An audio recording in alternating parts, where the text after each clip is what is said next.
son retour à l'Assemblée nationale possibilité là wala mënta nekk concrètement alors étant que nga nekk un membre de l'exécutif ay élections ñëw nga nekkaat membre concrètement est-ce que loolu sa poste à l'Assemblée nationale nu koy perdre wala kon soo ko fa suspendre mën na ko jëlewaat à tout moment saa soo ko soxlaa bu ko suspendre foofu aussi il faut faire la part des choses entre suspendre et démission bu fekkee da nga suspendre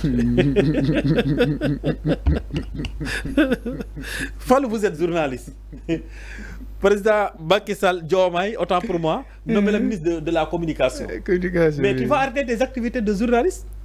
Tu vas juste suspendre. C'est comme on enseignant buy jàngale à la Comades à Niani Tukulóor jékki-jékki ñu ne ko ministre de l'éducation nationale mais il va suspendre mais il va pas démissionner day suspendre dem nekki ministre mais bu wàccee day reprendre dem jàngale ji waat.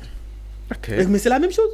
Maintenant, ça dépend de lan la Ousmane Sonko def. Est-ce que dafa démissionner, est-ce que dafa suspendre loolu nag moom xawma. Je ne vois pas la lettre xawma ndax daa démissionner xawma daa suspendre mais bu fekkee ne dafa démissionner mënoo reprendre sa mandat mais daa suspendre bu koy fekkee ne dafa wàcc en tant que premier ministre bu génnee gouvernement bi mën na dem. mais ñi avancé que ni en tant que premier ministre.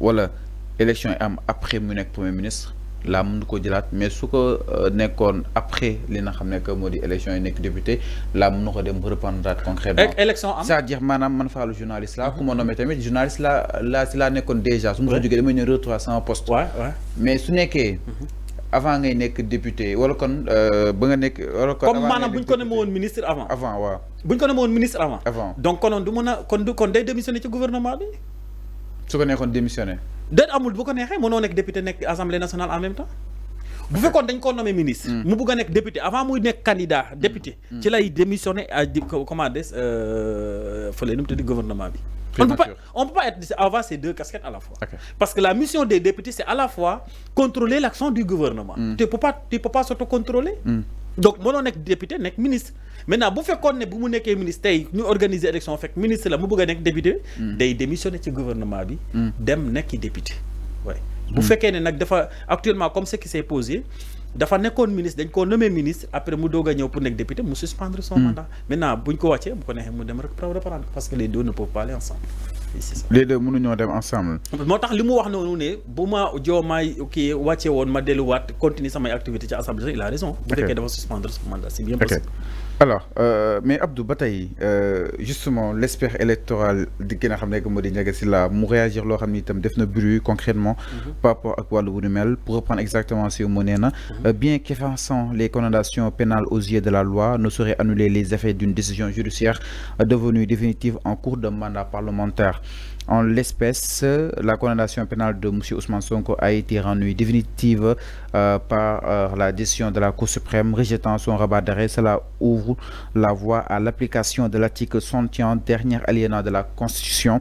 Le membre de l'Assemblée nationale qui fait l'objet d'une condamnation pénale définitive est radié de la liste des parlementaires sur demande du ministre de la Justice concrètement. Madame, su ministre de la Justice bi daal di sàkkoo suñu daal di dàkk Assemblée nationale foofu Sonko foofu daanu Assemblée nationale donc là mënatul nekk li nga xam ne que moo di député loolu itam naka nu ko daal di jàngatee loolu mënul nekk waaw ba Ousmane Sonko di nekk député boobu condamnation bi dugg na pare ok je sais pas si ma fay comprendre vous comprenez c'est pas parce que dafa nekk député ba pare ñu condamné ko mais dañ ko condamné ba pare mu ñëw nekk député bu fekkoon ne éligibilité boobu am na avant muy dugg lañ ko doon signalé ne ko yow dañ laa condamné donc tu peux pas être député donc lépp mi ngi commencé ci kaw. ci kaw la commencé. parce que dañoo gis ak Sonko di voté te xamuñu xew. non yooyu tam Sonko aussi bind que ni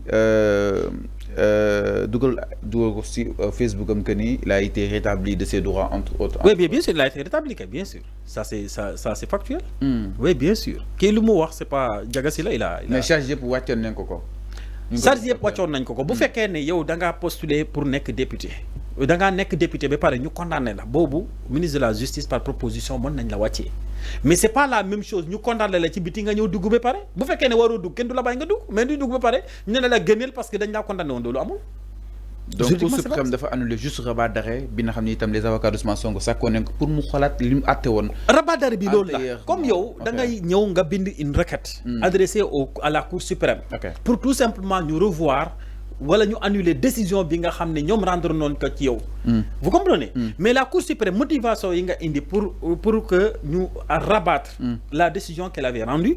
Mais motivation yi lay sukkandiku. Et effectivement la Cour suprême à travers la chambre réunie, ils se sont réunis, toutes les chambres de la Cour suprême se sont réunies. Ils ont rendu une décision en disant tout simplement que la requête de mandat d'arrêt est inacceptable, mënuñ ko recevoir et irrecevable. Lu tax parce que tout simplement motivation yi mu joxe permettre ñu revoir cette décision là et puis c'est fini. Donc la décision boobu rabat d'arrêt bi rek la donc Sonko mënuñu ko radier exactement si liste yi, c'est impossible. Non, pas du tout. ban fait juridique wala ban kii juridique ngay sukkandiku. moom dafa sukkandiku ni Cour suprême rek rendre na définitive de la condamnation d'Ousmane Sonko. Mais la condamnation a eu lieu avant que Ousmane Sonko. muy nekk député. Voilà, effectivement. Ok. Il faut le voir. C'est ça. Donc Ousmane Sonko il a été sauvé par cette loi d'amnistie. mais bu fekkoon ne loolu moom moo am yow ku ñu condamné yow mënatoo nekk député ñaata député lañ ñoo nekk Assemblée nationale tey ñu condamné leen ay condamnation définitive. Du fa ñàkk. Mais est-ce que ñooñu comme condamné woon nañ la 1990 da ngay dellusiwaat tey pour que ñu mën la pour le ministre de la justice radier la Assemblée nationale mais loolu amul sens. Alors mi ngi naan exactement par rapport ak li nga xam ne que moo di débat bi ñi ngi woon si Ousmane Sonko donc mën na jëlaat foofu si Assemblée nationale peut-être bés bu jógee si li nga xam ne que moo di gouvernement bi alors njaa ñëw itam si leen Abdou sans plus tarder yegg si diggante ak Ousmane Sonko ak le président